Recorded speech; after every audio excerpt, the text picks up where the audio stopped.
Welcome back to the channel. If you're new here, I'm Spooky.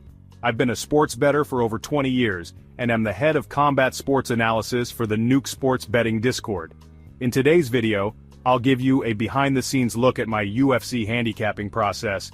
You will see how I analyze UFC fights during the week leading up to fight day. In this video, we'll review my documentation of the UFC Fight Night on May 17, 2025. My process started on May 11th, when I recorded the results of the previous event, UFC 315, which took place on Saturday, May 10th. You'll see that my raw leans went 8-2 for 80% accuracy on that card. Analyzing your results after every card is essential to see what went right and wrong. While I've been betting on UFC since 2018, this current process I use didn't start until about 2 years ago. My overall record on the raw lean sheet is 612 wins and 297 losses, for an overall win percentage of 67%. For simplicity's sake, I'm recording my main lean for these fights. This is usually either a moneyline pick or a round total prediction. While I may have opinions on methods and bet those, it was too complex to track methods for record keeping. This is partly due to the fact that I keep records not only on my own picks, but also on those of other combat sports analysts. Some I am friends with, and some don't know I exist. I collect this data to benchmark my performance against. Once I have recorded the previous week's results, I can establish my initial opinions on each fight on the next card. I set up my spreadsheet and then begin looking at fight statistics. The first thing I'm looking at is the overall wins and losses of each competitor. Then I look at how they size up against each other based on experience, age, and physical reach. Reach is significant to evaluate when you're dealing with strikers, though this is a little less important when the match is expected to be a grappling affair. In the case of grapplers, I'll be interested to see how their overall physicality and agility matches up against the person they're fighting. The UFC website has a wealth of information on various fight performance statistics, and I will generally use this as my primary source. I also look at the website topology to look at their fight history. Based on my knowledge of watching practically every UFC fight in the last 7 years, I subjectively evaluate the strength of their fight history. I weigh UFC fights more heavily than lower-level fight promotions. When a fighter doesn't already have an extensive UFC history, it is more challenging to handicap the fight. I will usually control the risk that presents by either avoiding fights where I don't have enough data, or by keeping my unit sizes small on those fights.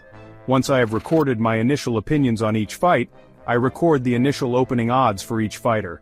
I obtain these from fightodds.io. While BetOnline is the sharpest MMA sportsbook, I use the DraftKings data because I'll be using their betting splits data later this week. When I record these initial odds, this is my first time seeing them. I purposely avoid seeing any odds until I've recorded my initial views because I do not want to be unduly influenced by them during my analysis. This strategy can be used in any sport you bet on. With my initial picks and odds recorded, I move on to a new step I only added in the last few months: artificial intelligence. I subscribe to OpenAI's ChatGPT and X's Grok platform. I have developed an MMA prompt that I use on both systems to give predictions for the fights. It's too early to say how effective these are, but initial results have been promising. ChatGPT has been hitting approximately 68% and Grok at 66%.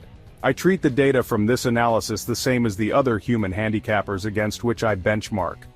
When I see a lot of good consensus with my own personal initial leans on a fight, I weigh that pick more heavily than when there is a lot of disagreement. Over the course of the rest of the week, I'll begin to get data from other handicappers on their picks, which I will then put on my spreadsheet. Other tasks I'm doing during the week include watching fight films if I'm really torn about a particular fight. The UFC YouTube channel will often have lots of good content worth watching in the lead-up to fights. While I don't want to be influenced by hype, I want to see what I can learn about athletes' fight camps and training regimens. Looking at fighters' social media accounts, such as Instagram, can also be helpful. The day before the event, fighters will weigh in and face off. During this time, I'm looking for fighters who have missed weight. Sometimes this is deliberate to gain an advantage. Other times it means the fighter has had a bad weight cut. During the face-offs, I'll be looking for any physical signs of poor health and how the fighters size up standing next to one another. On Saturday morning of fight day, I'll begin recording the closing odds and betting splits. When looking at betting splits, remember there's a difference between money handle and tickets. Handle refers to the amount of money on each fighter, whereas tickets refer to the number of bets.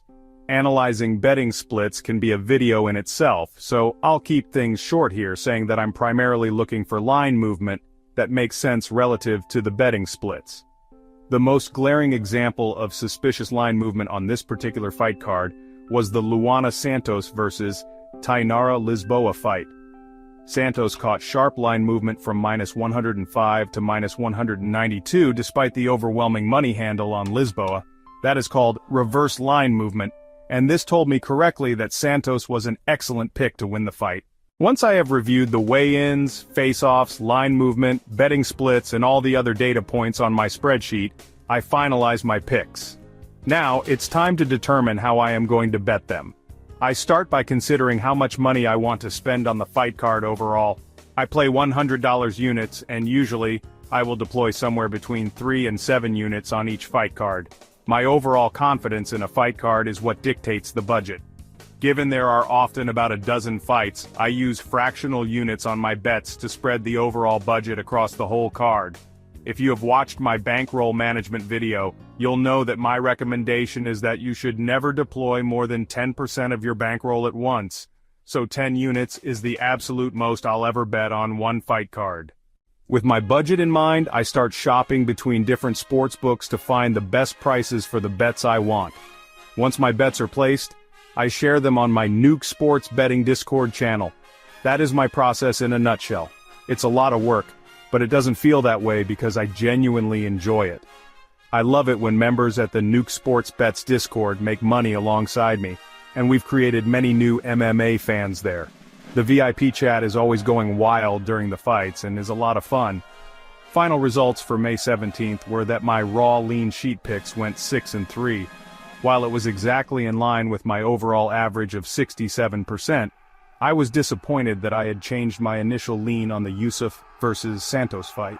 Likewise, I incorrectly chose fight does not go the distance on the 2 fights previous to that, despite my correct opinions on who was going to win those fights. In other words, I should have swept. The bets worked out well for the Nuke Sports Betting Discord members, and me.